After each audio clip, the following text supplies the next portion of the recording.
Սուրբ Անանիայի մատուռը գտնվում է Զորավոր Սուրբ Աստվածածին եկեղեցում կից, ըստ ավանդության Սուրբ Գրիգոր Լուսավորիչը 4-րդ դարի սկզբին Հայաստան գալով իր հետ Հայաստան բերեց Սուրբ Անանիայի մասունքները եւ ամփոփեց այս վայրում, որի վրա հետագայում կառուցվեց Սուրբ Անանիայի մատուռը։ Սուրբ Անանիայի մասունքների առկայությունը հայ ժողովրդի կյանքում շատ կարևոր մեծ դերակատարում է ունեցել, որովհետեւ մասունքների վրա է որ կառուցվեց այս եկեղեցին եւ եկեղեցին կոչվել է Սուրբ Անանիայի անապատ, որտեղ ապրել ու ստեղծագործել են բազմաթիվ գիտնական հոգեվորականներ եւ Հայաստանի գավառներով ու նաեւ Հայաստանից դուրս տարբեր երկրներ անցնելով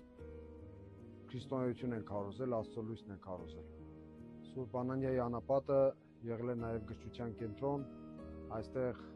արտագրվել ու ծաղկվել են տարբեր ձեռագրեր, ավետարաններ, որոնք այսօր պահվում են Մաշտոցյան մատենադարանում։ Սուրբ Անանիայի անապատը նաև հոգևոր իմաստով շատ կարևոր եւ մեծ նշանակություն ունի մեր ժողովրդի համար։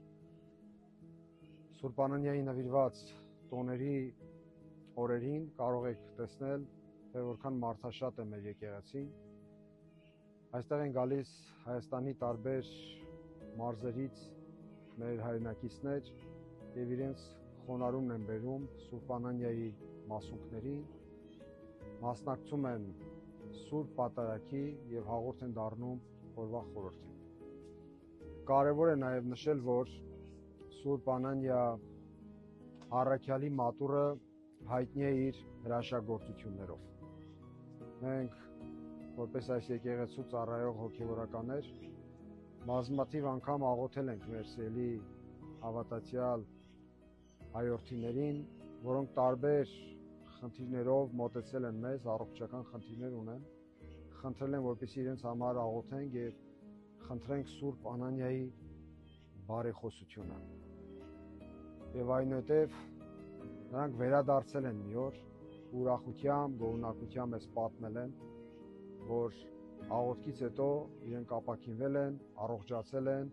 եւ հիվանդությունից այլևս ոչ մի հետք չի մնացել։ Այս փաստը եւս մեր հավատացյալներին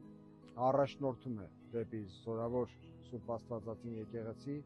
դեպի Սուրբ Անանիա առաքյալի մատուռ, որտեղ գալիս եւ սիրով իրենց աղոթքն են բարձրացնում առ Աստված, խնդրում են Սուրբ Անանիա առաքյալի բարեխոսությունը իրենց համար, իրենց հոգևոր եւ մարմնավոր առողջության համար։